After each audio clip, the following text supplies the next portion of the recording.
থরে থরে সাজানো বিভিন্ন আকারের রং-বেরঙের ফুল। কলম্বিয়ার আন্তেরিও প্রদেশের রাজধানী মেডেলিন এভাবেই সেজেছিল ঐতিহ্যবাহী দ্য ফেরিয়া দে লা ফ্লোরেস ফুল উৎসবে। প্রতি বছরের মতো এবারও আয়োজন উপভোগ করতে নানা বয়সী মানুষের সমাগম ছিল চোখে পড়ার মতো। এটি আমাদের সাংস্কৃতিক ঐতিহ্যের অংশ।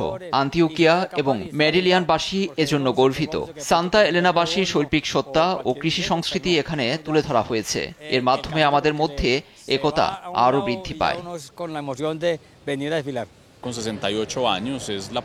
ফুল থেকে শুরু করে উৎসব শেষ হওয়া পর্যন্ত আমাদের মধ্যে অন্যরকম অনুভূতি কাজ করে। পুরো আয়োজনে নিজেদের সুস্থভাবে অংশ নেওয়া নিয়ে আমাদের চেষ্টা ও চিন্তার কমতি থাকে না। তবে উৎসব শুরুর সাথে সাথেই আমাদের এসব মিশ্র অনুভূতি দূর হয়ে যায়।